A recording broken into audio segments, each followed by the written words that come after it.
Hello বন্ধুরা, কেমন আছেন? আশা করি সবাই আছেন। বন্ধুরা, গণতন্ত্রে অগ্রযাত্রা ক্ষত সৃষ্টিতে ষড়যন্ত্র করছে বিএনপি, এরকমই কিন্তু কাদেরের কিন্তু চড়া গলায় কিন্তু বলে দিয়েছেন এবং গণতন্ত্র পুনরুদ্ধারে আন্দোলন করছে বিএনপি, এরকমটা কিন্তু জানিয়েছেন ডক্টর মঈন খান। অবশ্যই আমরা বিস্তারিত আলোচনা করবো এই বিষয়ে। তার আগে আপনি যদি এই চ্যানেল নতুন থাকেন তাহলে চ্যানেলটি সাবস্ক্রাইব করে আমাদের পাশে থাকবেন এরকমই নিত্য নতুন রাজনৈতিক আপডেটগুলি সবার আগে পাওয়ার জন্য।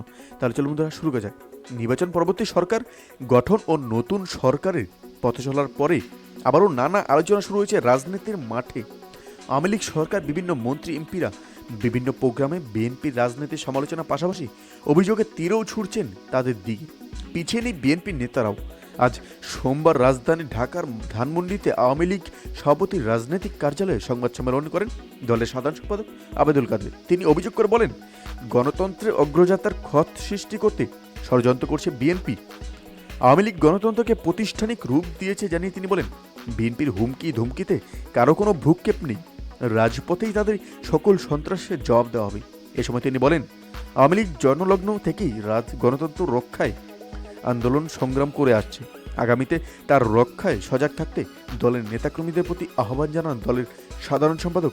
আবারও বিএনপি আন্দোলনের মাধ্যমে নাশকতা শুরু করেছে জানিয়ে আবেদুল কাদের বলেন, দেশের স্বার্থে আওয়ামী লীগ কোনো অপশক্তিকে সহ করবে না।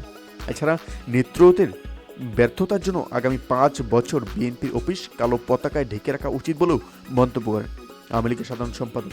এদিকে বিএনপি স্থায়ী কমিটির সদস্য ডক্টর আব্দুল মঈন খান বলেছেন, 7 জানুয়ারি আওয়ামী লীগের শোচনীয় নৈতিক পরাজয় ঘটেছে। বিএনপির প্রতিষ্ঠাতা জিয়াউর রহমানের 88তম জন্মবার্ষিকী উপলক্ষে ঢাকার রিপোর্টার্স ইউনিটি মিলনায়তনে আলোচনা সভায় তিনি এ মন্তব্য করেন। ডক্টর মঈন খান বলেন, ক্ষমতায় যাবার জন্য নয়, গণতন্ত্র পুনরুদ্ধারের জন্য আন্দোলন করছে বিএনপি।